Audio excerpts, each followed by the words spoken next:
नाम भजन के कितने प्रकार हैं?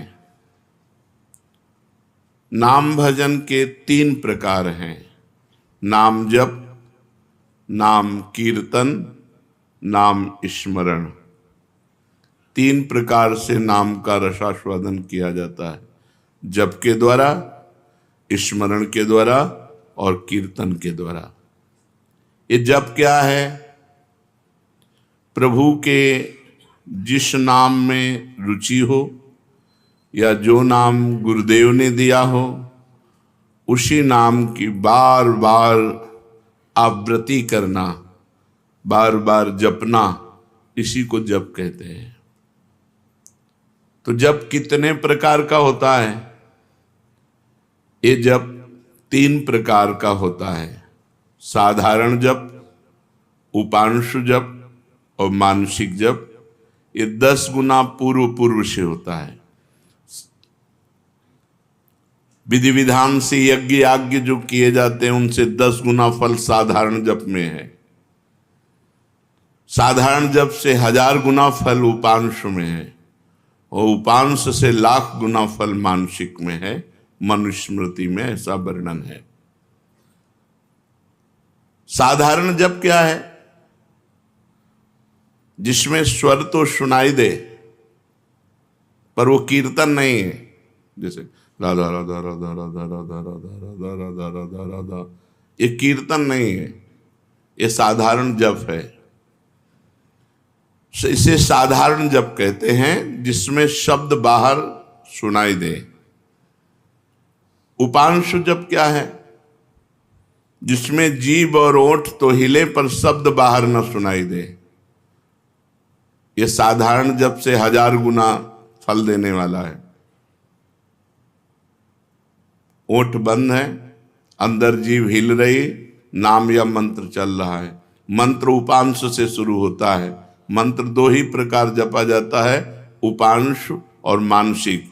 नाम 3 प्रकार से जप होता है। साधारण जिसे वाचिक कहते हैं, फिर उपांश और मानसिक। साधारण जप से उपांश 1000 गुना श्रेष्ठ है।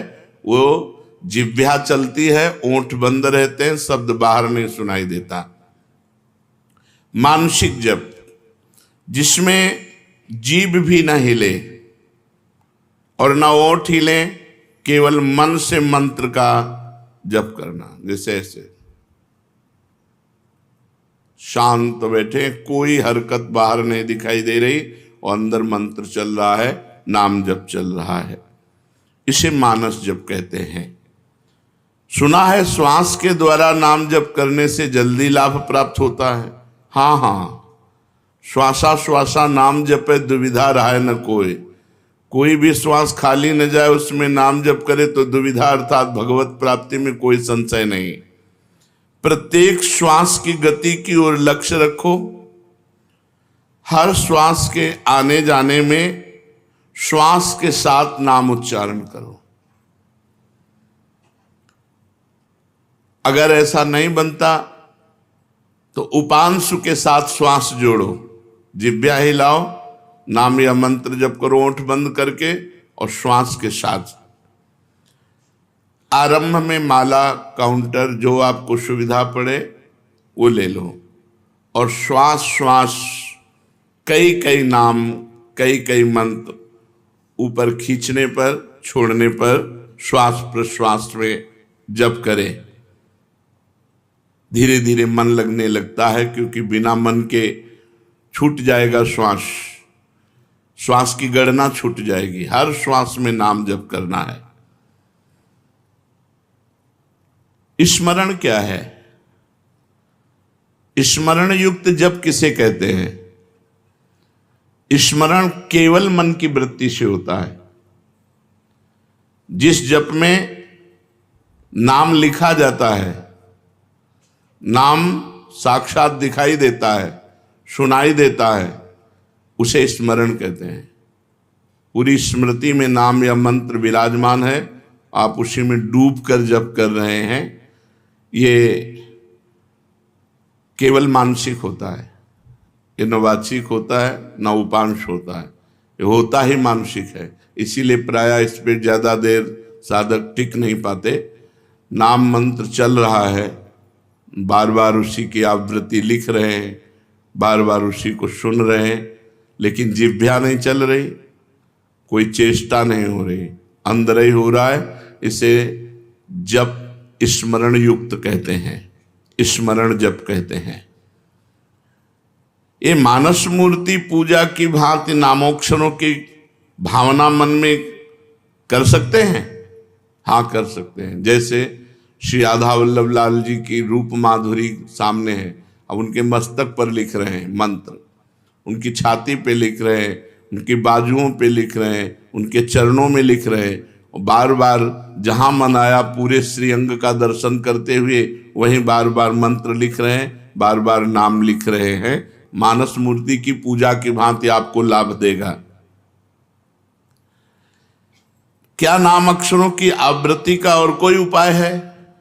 हाँ, मन की रुचि के अनुसार आप आकाश में कर सकते हो, आप हृदय में अपने कर सकते हो, आप अपने मस्तक पे कर सकते हो।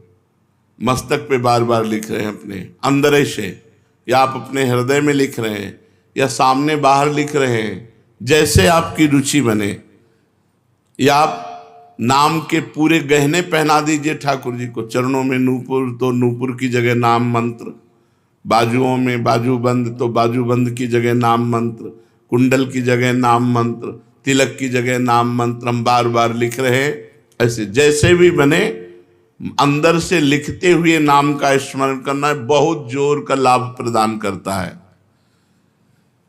तो नाम जप, नाम स्मरण, नाम कीर्तन। नाम कीर्तन में गगन भेदेश्वर होना चाहिए। उच्च स्वर स्तंभद सर्वदैव, ऊंचे स्वर से कीर्तन होना चाहिए। जितना उच्च स्वर से होगा उतना ही कीर्तन लाभ देगा। कीर्तन कितने प्रकार के होते हैं? अकेले भी ताली बजाते हुए भगवान नाम कीर्तन होता है। आर्त भाव से अकेले पुकारते हुए ताली बजा रहे भगवान के नाम का कीर्तन, या कई लोग मिलकर के भगवान नाम कीर्तन कर रहे हैं, भगवान का गुण कीर्तन कर रहे हैं, मृदंग है, मंजीर है, धफ आदि वाद्य बजाते हुए कई लोग मिलकर भगवान के नाम का कीर्तन, गुण कीर्तन। संकीर्तन का क्या प्रभाव है? जहां तक नाम पहुंचेगा वहां तक निष्पाप कर देगा। जिनके कानों में, पशु पक्षी जिनके भी कानों में नाम ध्वनि, गुण ध्वनि पहुंची, गुण ध्वनि चतुरासी जी, जैसे आप चतुरासी जी गायन करते हैं, ये गुण ध्वनि है, महिमा ध्वनि है। नाम ध्वनि, नाम कीर्तन, राधा राधा राधा, ये जहां तक जिसके कानों में पहुंचेगी, पशु पक्षी चिड़िया सबके पाप को नष्ट कर देती है। इसीलिए इसे उच्च स्वर में गाया जाता है, नाम कीर्तन। यहां तक कि जड़ वृक्ष भी पवित्र हो जाते हैं, वो जगह पवित्र हो जाती है जहां नाम कीर्तन होता है। ये तो हम समझ गए। अब हर समय नाम जप कैसे हो? भगवान के नाम में महत्व बुद्धि होने से, अपनी भूल पर पश्चाताप होने पर, मैं क्यों भूल गया इतने सेकंड नाम, और बार बार नाम की आवृत्ति अभ्यास करने से, अभ्यास की कमी के कारण, महत्व बुद्धि ना होने के कारण, भूल जाने पर पश्चाताप ना होने के कारण आपका भजन छूटता है। पूर्ण विश्वास करो, इसी नाम से सब कुछ हो जाएगा। नाम में रुचि हो जाए, नाम में प्रेम हो जाए, यही हमारी साधना की पूर्णता है। विश्वास और प्रेम ही भजन है। भजन क्या है? विश्वास और प्रेम। नाम में रुचि और विश्वास, एक इसी नाम जप से सब कुछ हो जाएगा। नाम में ही विश्वास और नाम में ही रुचि, इसे ही भजन कहते हैं। और भजन करते हुए भी यदि भजन में रुचि नहीं हो रही तो 10 नामापराधों में कोई एक अपराध बन रहा है, उससे बचना चाहिए। पहला, संत पुरुषों की निंदा, ये बड़े बड़ों से बन जाता है। जिनको अपनी साधना का गर्व होता है उनसे जरूर बन जाता है अपराध। वो दूसरे को लघु समझते हैं, हे समझते हैं। और जहाँ साधना इस बात की है कि सबको अपना भगवान मानना है, वासुदेवा सर्वम, सबको भगवान मानना है। मैं सेवक सचराचर रूप स्वामी भगवंत, मैं सेवक हूँ, चराचर जगत मेरा भगवान है। लेकिन अपराध तभी बनता है जब अपने को बड़ा भजनानंदी, बड़ा साधक, बड़ा तपस्वी, बड़ा संत मान लेते हैं तो फिर अपराध बनने लगता है। या हम किसी संत में दोष दर्शन करते हैं तो अपराध बनने लगता है। देखो, एक संतों की स्थिति होती है, कुछ स्थितियां ऐसी संतों की होती जिनको देखकर आपको लगेगा ये पूरे संसारी हैं, लेकिन वो संसारी नहीं है, वो बड़े भागवतिक हैं। हम बाहरी स्थितियों से नहीं समझ सकते हैं। पूज्य स्वामी श्री अनंग बोधाश्रम स्वामी जी महाराज दिगंबर रहते, गंगा जी के किनारे 12 महीना कष्ट सहते। और जब वहाँ खेत करने वाले जो तरबूज की खेती, सब्जी की खेती गंगा किनारे करते हैं, वो जब आते तो उनके पीछे लग जाते हो, कहते सुनो थोड़ी तमाकू दे दो, थोड़ी तमाकू दे दो। जहां धर्म सम्राट कर पाते जी साष्टांग दंडवत जिनको करते थे, प्रभुदत्त ब्रह्मचारी जी भगवान मान के आराधना करते थे, वो महापुरुष वो कहते स्वामी जी तुम रोज मांगते हो, हम गरीब आदमी कहां से तुम्हें दें। अरे बोले थोड़ी दे दो यार। अब आप कैसे पहचानोगे कि किस कोटि का महापुरुष है? अगर आप उनकी इस चेष्टा को देखेंगे तो आपकी अश्रद्धा ना हो जाएगी, यार तमाकू, थोड़ी तमाकू के लिए इनके पीछे ढूंढ। और ऐसे महापुरुष के बड़े बड़े महापुरुष साक्षात चरणों में लौटते। संतों की बाहरी चेष्टाएं कुछ ऐसी हो सकती हैं जो हमारी समझ के परे हों, तो हम उन्हें केवल नमस्कार करें। पहला नामा अपराध है संतों की निंदा करना, सत्पुरुषों की निंदा करना। ये नियम ले ले, हमें किसी संत की निंदा नहीं करनी। और संत चाहे 1000 वर्ष से तपस्या कर रहे हो, चाहे आज दीक्षा लिया हो, शालिग्राम भगवान चाहे 100 वर्ष से सेवित हो, चाहे अभी विराजमान हो, वो बराबर होते हैं। जब पारस ने स्पर्श कर दिया तो चाहे 100 वर्ष पुराना सोना हो, चाहे अभी का सोना हो, वो तो सोना सोना ही है। ऐसे ही संत संत हैं, कभी किसी साधक के प्रति भावना नहीं तो कल का छोरा है, नहीं नहीं। वैसे भी सब में भगवान विराजमान है, संपूर्णतया भगवान ही सब, वासुदेवा सर्वम ही। तो फिर संत वेश है तो हमें नमन करना चाहिए, हमारे नेत्र सबको नमन करे। अगर किसी को छोटा मानते हैं तो दोष दर्शन हो जाएगा। सब में भगवान है। तृणादपि सुनीचेन तरोरुषैष्मणा। नाम जापक, नाम कीर्तन करने वाला कैसा होना चाहिए? तृणादपि सुनीचेन। क्यों? क्योंकि अगर ऐसा भाव नहीं तो निंदा किसी न किसी की करेगा और नामापराध नाम में रुचि नहीं होने देगा, नाम जपने में बाधा पहुंचा देगा। इसलिए सबसे पहला है संत अपराध, भक्त अपराध। भक्तों की निंदा, संतों की अवहेलना ऐसा है कि बड़े से बड़े तप को एक क्षण में नष्ट कर दे।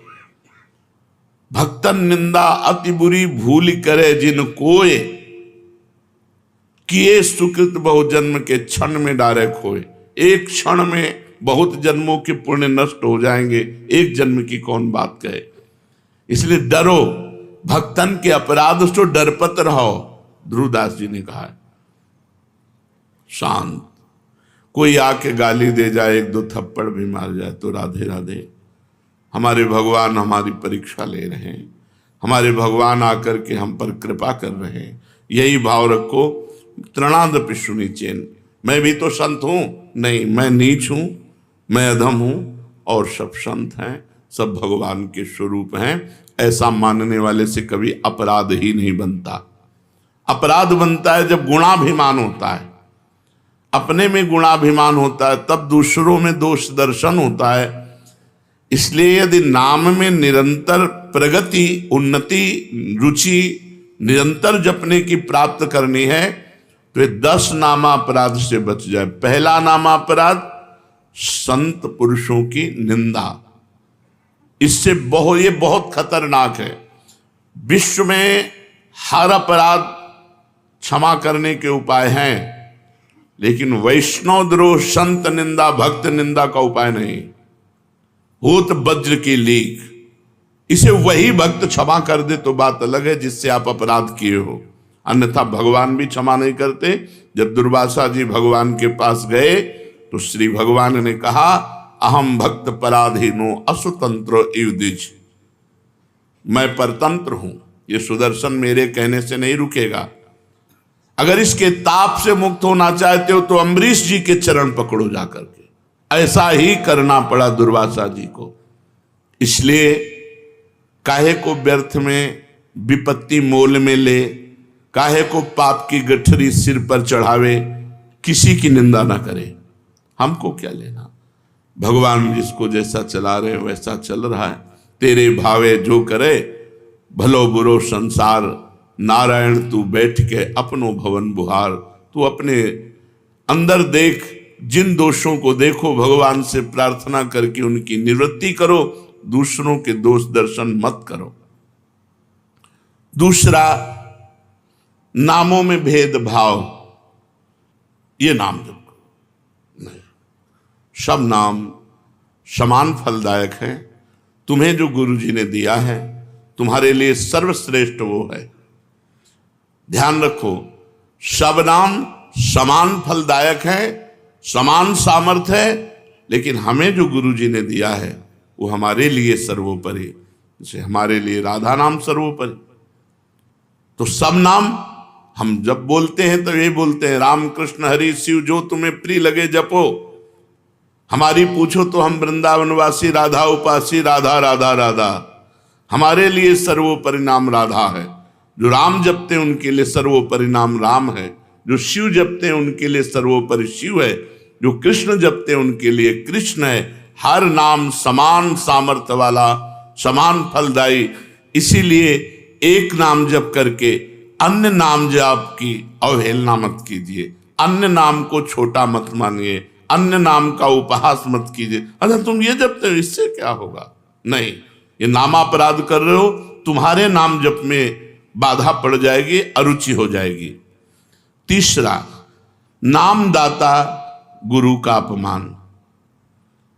अगर गुरु मंत्र लिए हैं, गुरु नाम लिए हैं, गुरुमुख हुए हैं, आप उन गुरु की अवज्ञा कर देते हैं, अपमान कर देते हैं, अवहेलना कर देते हैं, तो चाहे खोपड़ी के बल खड़े होकर के नाम जप करो, कभी सिद्ध नहीं होगा, कभी भगवदानंद की स्फूर्ति नहीं होगी, क्योंकि नामदाता का अपराध बन गया। अगर इतने भी सद्गुण आ जाए, कभी इतने भी भागवतिकता आ जाए, कोई दिव्यता आ जाए, वो झूठ बोले बात अलग है, कभी दिव्यता नहीं आ सकती। ये भगवान की बनाई हुई मर्यादा है। जो गुरु अवज्ञा करे, गुरु का अपमान करे, उसे कभी भी भगवत प्राप्ति नहीं हो सकती, कभी भगवान के नाम में रुचि नहीं हो सकती, कभी भगवदानंद की अनुभूति नहीं हो सकती। तीसरा है गुरु का अपमान। चौथा, शास्त्रों की निंदा करना। शास्त्र भगवत स्वरूप है। शास्त्र के स्वाध्याय से ही ज्ञान या नाम में प्रीति होती है, भगवान की तरफ चलना होता है। भगवान का अक्षर ब्रह्म स्वरूप समस्त शास्त्र हैं, एक एक अक्षर में भगवान विराजमान है। इसलिए किसी भी शास्त्र की निंदा न करो, सब शास्त्र भगवत स्वरूप है। शास्त्रों की निंदा अगर करोगे तो नाम भगवान तुम्हारी जिह्वा पे नहीं टिकेंगे, नाम में बाधा पड़ जाएगी। पांचवा, नाम में अर्थवाद। अरे इतनी महिमा नाम की है, केवल गाते हैं, केवल प्रशंसा के लिए, ऐसी नहीं महिमा है नहीं। इससे बहुत पतन हो जाएगा, नामापराध बन जाएगा। नाम की जितनी महिमा गाई जाए वो सब थोड़ी है, ज्यादा नहीं है। कहूं कहां लगी नाम बड़ाई, राम न सकहि नाम गुण गाई। स्वयं भगवान राम अपने राम नाम की महिमा का पूर्ण रूप से गान करना चाहे तो वो भी नहीं कर सकते। इतनी महिमा नाम की है कि स्वयं नामी यदि नाम की महिमा का यथार्थ में पूर्णतः गान करना चाहे तो वो भी नहीं कर सकता। तो जो ऋषि मुनि संत महात्मा जितने हुए नाम जापक, वो जो वर्णन करते हैं वो यथार्थ सत्य है, लेकिन पूर्ण नहीं है। पूर्ण तो भगवान भी नहीं नाम की महिमा का गान कर सकते, इतनी अपार महिमा नाम की है। इसलिए नाम में अर्थवाद कि अरे ये तो नाम की रोचकता के लिए इतनी प्रशंसा कर दी गई है, वैसे वस्तुतः ऐसा है नहीं, ऐसा सोचना ये नामापराध है। छठा, नाम का सहारा लेकर के पाप करना। कोई पाप कर्म कर रहे, अरे नाम जप लेंगे उससे नष्ट हो जाएगा। पीछे आपने सुना है कि जो नाम के बल से पाप करते हैं उनको अवश्य नरक मिलता है, क्योंकि नाम अबलो नशानी अबना नशे हो, आज तक किया अब नहीं करूंगा, जपो सब पाप नष्ट हो जाएंगे। लेकिन ये उत्साह रख कर पाप करना कि चलो मैं शाम के खूब राधा राधा रट लूंगा, हर नाम एक नाम में जितनी सामर्थ्य उतना कोई पाप कर ही नहीं सकता, तो मैं मनमानी पाप करूं और शाम के नाम जप करूं, नहीं, तुम्हें नरक की प्राप्ति होगी। तुम नामापराध कर रहे हो, नाम का सहारा लेकर पाप करना। सातवां, धर्म व्रत यज्ञ आदि के साथ नाम की तुलना करना, किसी और साधन से नाम की तुलना करना। नाम अद्वितीय साधन है, नाम के समान कोई भी साधन नहीं है। चाहे यज्ञ हो, चाहे व्रत हो, चाहे दान हो, चाहे तीर्थयाटन हो, नाम के समान नहीं है। इसलिए नाम के बराबर कि भाई तुम नाम जप कर रहे हो, हम गंगा नहा के आ रहे हैं, तुम नाम जप कर रहे हो, हम अमुक धर्म कार्य करके आ रहे हैं, तुम नाम जप कर रहे हो, हम अमुक व्रत कर रहे हैं, हम तो 108 यज्ञ कर रहे हैं, तो नाम जापक की बराबरी किसी से नहीं हो सकती। नाम की समानता धर्म व्रत यज्ञ आदि के साथ तुलना करना। नाम जापक जब गंगा जी को स्पर्श करता है तो गंगा जी निष्पाप हो जाती है, गंगा जी निष्पाप हो जाती, गंगा पापम, गंगा जी पाप का नाश करते हैं। लेकिन जब नाम जापक गंगा जी का स्पर्श करता है तो गंगा निष्पाप हो जाती है। इसलिए धर्म व्रत यज्ञ आदि के साथ नाम की तुलना करना ये नाम का सातवां अपराध है। आठवां, हरि निंदक हरि विमुख अवहेलना करने वाले भक्तों की, उन अश्रद्धालुओं को जो सुनना नहीं चाहते, जो भक्तों की निंदा करते, भगवान की निंदा करते हैं, ऐसों को नाम का उपदेश करना। अब यहां विचारणीय विषय है, जो सुनना नहीं चाहते हैं, अभी आपने सुना कि जब नाम कीर्तन किया जाता है तो यदि उनके कान में नाम पड़े उनका भी मंगल हो जाएगा।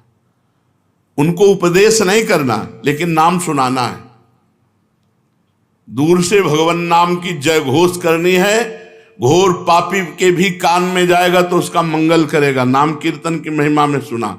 तो यहां ये बात नहीं है, यहां बात कही जाती है उसको शिष्य बनाना, उसको उपदेश करना। जो अश्रद्धालु है, सुनना नहीं चाहता, हरि निंदक है, भक्त निंदक है, ये नामापराध है। ऐसे को शिष्य नहीं बनाना चाहिए।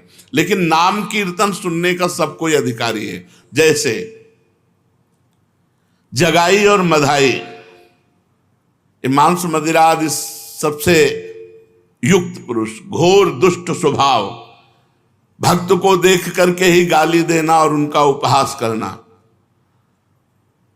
तो हरिदास जी ने कहा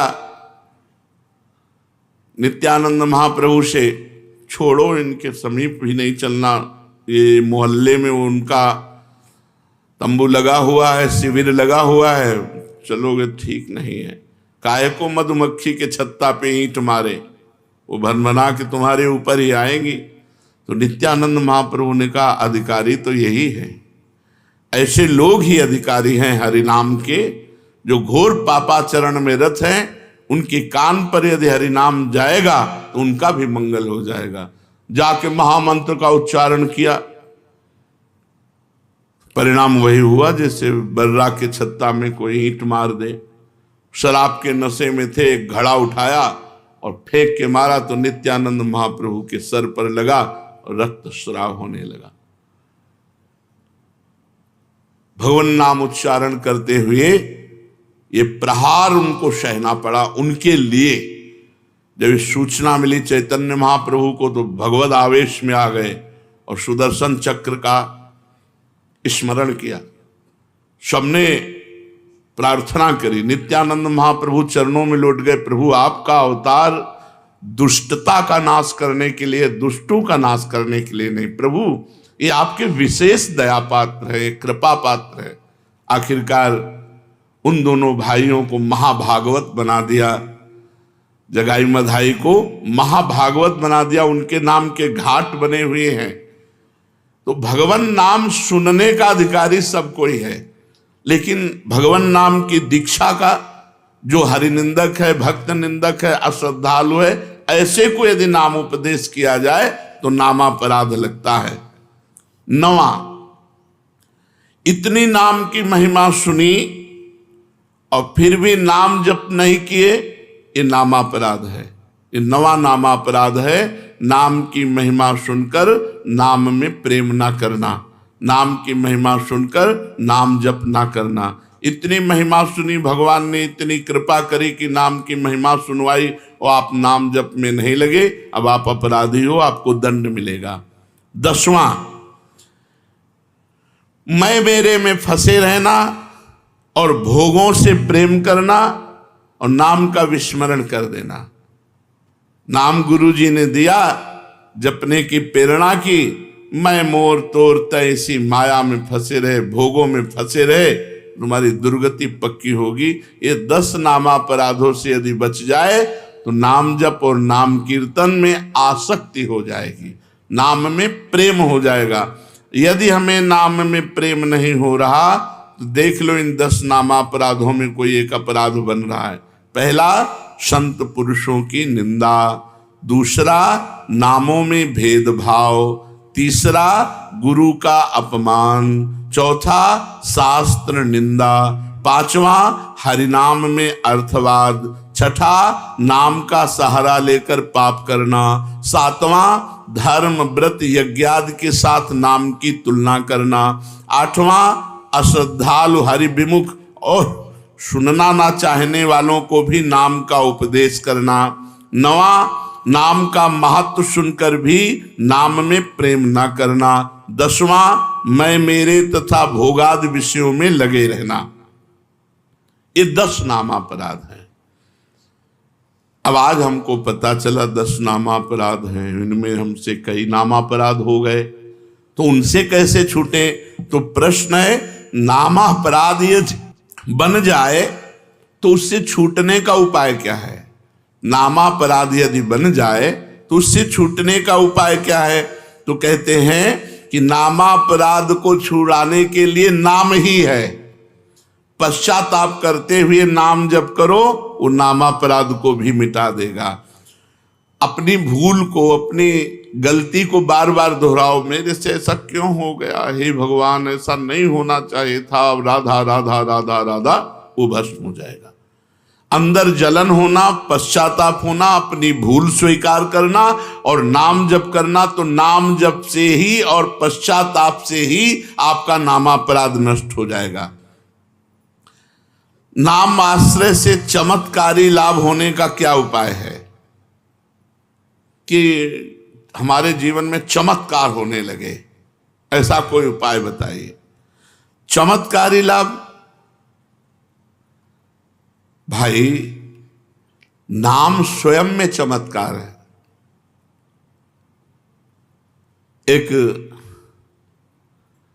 बार श्री ज्ञानदेव जी और नामदेव जी ब्रजमंडल में परिक्रमा के लिए आदि दर्शन के लिए, वो तो महायोगी ज्ञानदेव जी सूक्ष्म रूप धारण किया और कुएं में जाकर जल पियाए, पर अपनी प्यास बुझा ली।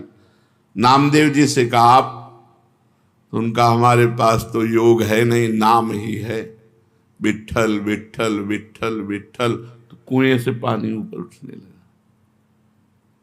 और समीप से आके बहने लगा और पीने लगे। नाम सर्व चमत्कारी, नाम सर्व चमत्कारी। कबीरदास जी के एक शिष्य जो आए थे उनसे शास्त्रार्थ करने, पद्मनाभ जी, वो जा रहे थे तो एक भीड़ लगी हुई थी। तो ऐसे कौतूहलवश देखा क्या बात है, तो एक आदमी आत्महत्या करने जा रहा था। उसे गलित कुष्ठ था शरीर में, तो पत्थर बांध करके वो गंगा जी में डूबकर मरना चाहता था। पद्मनाभ जी नजदीक गए, उनका ऐसा क्यों करना चाहते हो? बोले कोई प्यार नहीं करता, जिसको देखो मुझे घृणा की दृष्टि से देखता है, और मेरा शरीर गलित कुष्ठ पी मवाद में नहीं जीना चाहता, इसलिए मैं आत्महत्या करना चाहता हूं। तो उनका डुबकी लगाओ, गंगा में खड़े हो, एक डुबकी लगाओ, राम, देखो अभी 2 डुबकी 3 डुबकी में एकदम फ्रेश शरीर। जब लौट कर गए तो कबीरदास जी से कहा कि बड़ी चमत्कार पूर्ण नाम की महिमा है। क्या? बोले गलित कुष्ठ ने जब हमने प्रेरणा की तो राम बोलकर जो डुबकी लगाई उसका गलित कुष्ठ, तो उनका राम पूरा नाम नामाभास से ठीक हो सकता था। कबीरदास जी ने कहा नामाभास से ठीक हो सकता था। भाई जी महाराज ऑफिस में बैठे थे राधा बाबा के साथ, सूचना है कि कोई आदमी आया है, आपसे जरूर मिलना चाहता है, वो बहुत पीड़ित है, तो कंबल ओढ़े हुए थे। भाई जी, क्या बात है भाई? तो उनका मैं आत्महत्या करने जा रहा हूं। क्यों? कंबल हटाया, देखा पूरा शरीर गलित कुष्ठ से। तो उनका गलित कुष्ठ। भाई जी ने कहा अच्छा नहीं, आत्महत्या करना तो ठीक नहीं। भगवान नाम लेकर जे ही आलिंगन खत्म। वासुदेव कुष्ठी का चरित्र है चैतन्य चरितावली में। चैतन्य महाप्रभु ने हरे कृष्ण कह के जे गले से लगाया। नाम का अद्भुत चमत्कार। पर छोटे मोटे चमत्कारों में प्रयोग करोगे तो सबसे बड़ा चमत्कार की सुमिर पवन सुत पावन नामू अपने बस करी राखे रामू, ये नहीं हो पाएगा। भगवान का साक्षात्कार नहीं हो पाएगा यदि अपने नाम का प्रयोग करोगे। भगवान का ये हमने जीवन में कई बार देखा है। भगवान नाम का अद्भुत चमत्कार, अद्भुत महिमा भगवान नाम की देखी। नाम में विश्वास हो, नाम को आदर बुद्धि के साथ जपो, नाम का चिंतन करते हुए नाम जपो, नाम को गुप्त रखो, जो चाहोगे हो जाएगा। नाम को गुप्त रखो। कितना जप संख्या करते हो? इसीलिए हम संख्या करते नहीं। सही ईमानदारी से अगर कोई हमें हाथ खड़ा करके पूछे कि तुम्हारी साधना क्या है, तो हम कह देंगे शून्य। शून्य के सिवा हमारी साधना कुछ नहीं है, क्यों कोई गणना ही नहीं है। कोई गणना हो कि ये है, ये है, ये है। अब जो दिनचर्या बन गई हो, तो जैसे किसान की खेती वैसे हमारी दिनचर्या है। हम उसे साधना थोड़ी मानते हैं। जैसे किसान आदमी अपना सुबह से खुरपी फावड़ा लिया, अपने खेत में गया, दिन भर मेहनत की, शाम के खाया पिया, चैन से सो गया, अब उसे हम साधना माने? अब हमारा तो जीवन बचपन से यही रहा, तो हमारी तो किसानी यही है, हमारी खेती यही है। कोई गणना नहीं। अगर हमसे पूछा जाए आपकी साधना क्या है, तो हम कह देंगे शून्य। तो आप जी किससे रहे हो? मेरे बल सी वृंदावन रानी, महारानी जी के बल से जी रहे हैं। महारानी जैसे किसी को ये भ्रम हो कि इतने शिष्य हैं, इन सबको भगवत प्राप्त करा देंगे क्या? तो हम पोस्टमैन हैं। तुम्हारी बात लाडली जी तक, लाडली जी की बात आप तक, और हम अपने समेत सब ये लाडली जी के हैं। कई बार आपको कहा है कि अगर डिब्बा मोक्ष में ताव दे कि मैं 500 लोगों को पहुंचा दूंगा तो बेवकूफी है। उसका कनेक्शन इंजन से है।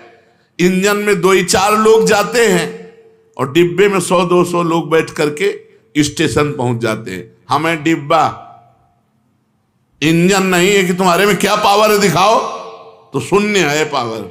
और पावर इतना है कि सैकड़ों को लाद के पहुंचा देंगे। वृंदावन धाम में बैठ के कहते हैं पावर की पूछो तो धाम में कह रहे हैं इससे ज्यादा सत्य प्रमाणित क्या हो गया? कोई कहते हैं कि भाई सत्य बोलना तो मंदिर में बैठो, धाम में बैठ के कह रहे हैं कि लाडली जो तक सैकड़ों को पहुंचा सकते हैं। पावर की पूछो तो शून्य है, कनेक्शन की पूछो तो महान है। कनेक्शन से हम जा रहे हैं। कैसे उपापी क्यों न हो हरिवंश नाम जो ले, अलक लड़ेती रीझ के महल खवासी दे।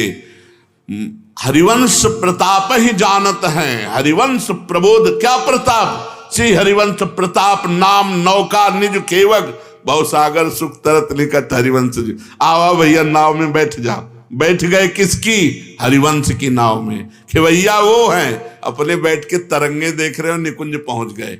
जिनको संशय है कि डिब्बा नहीं पहुंचा सकता तो इंजन में जगह नहीं है। आप पक्की बात समझ